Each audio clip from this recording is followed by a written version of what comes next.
As much as hockey is my favorite sport and I actively follow the NHL, this year all I'm looking forward to is the NBA Finals. It's quite a relief when the Warriors or Lakers aren't in the playoffs. The Phoenix Suns are taking on the Milwaukee Bucks, pitting the desert against the cheese mine. As much as I love Giannis and Middleton, I'm rooting for the Suns to win it all. I'll explain that later. Yet one reason is because of the emergence of Cameron Payne. His journey is quite remarkable, since his future in the NBA was almost uncertain, just like the coronavirus pandemic. Originally drafted 14th overall by OKC in 2015 out of Murray State, Payne had borne the expectations that the majority of first-round picks in any given sport get by the media and fanbase. Yet his career took an innumerable number of detours. By the apocalyptic year in 2020 for everyone, Payne had experienced a plethora of injuries, bounced around multiple different teams in the NBA, and made a risky decision to play in China with Shanxi, which was chaotic right from the get-go. Being in a foreign land is tough enough, but for Payne, who hadn't lived his dream of playing in the NBA for months now, this was merely an appetizer. He was left out to drive by his team at the airport, and after walking miles to the hotel with his girlfriend, the room was so small and congested that he couldn't even fit all of his baggage inside. Let's just say that things didn't improve for him in China. Heading back to the US, he didn't really have much choice of where to play basketball, let alone think about returning to the NBA. Payne was likely to have given up and quit entirely. His only option that even fostered the possibility of getting back to the NBA was to grind it out in the G League, cue the Texas Legends. Payne stuck to his morals, had the support of his parents, and developed the correct career mindset. He put the raw effort in and kept on grinding, since he knew that this was an opportunity that allowed him another chance of getting back to the pros. Leading the team in several scoring metrics for the majority of the games he appeared in, he was riding a wave of momentum that he needed to revive his NBA hopes. Unfortunately, this is 2020, where any sort of semblance of normality is eradicated by a circus of failure.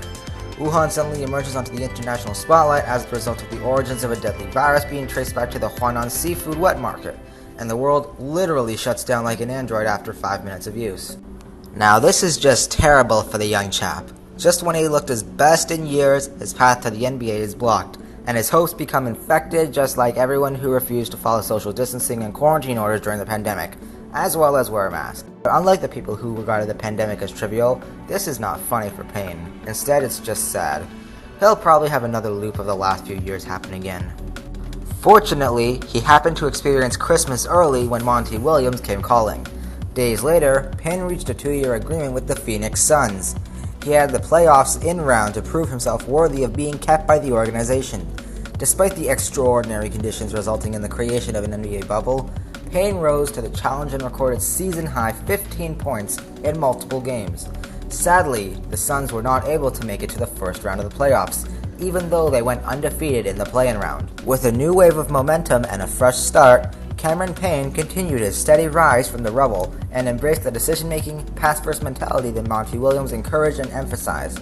This, combined with Payne's ability to read the court and his versatility, saw him become integrated into the Suns' permanent lineup, including a career-high 19 points against Memphis Grizzlies and racking up 10 assists in multiple games throughout the season each.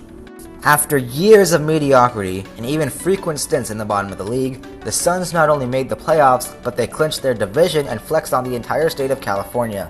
And Cameron Payne was a key contributor to their success, but in Game 2 of the Western Conference Finals against the Clippers was where he made his biggest mark. The game was extremely tight, and it came down to the last few seconds, where DeAndre Ayton slammed an inbound pass to give the Suns the dub by a score of 104-103.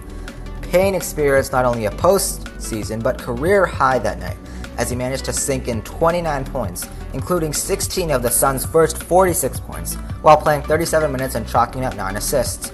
And from there, he has affirmed his starting position on the Suns roster. I'm real happy for the guy, especially given what he's been through in his career and what he had to do to get back to living his dream of playing in the NBA. Although I'm not a die-hard fan of the Phoenix Suns, I really hope they keep Payne on the roster. The kid is versatile, committed, and embraces a style of play that is crucial for quality point guards. He's got the NBA Finals now to prove once again to the world who he really is, and to show the Suns organization, as well as Monty Williams, that signing him was the right decision.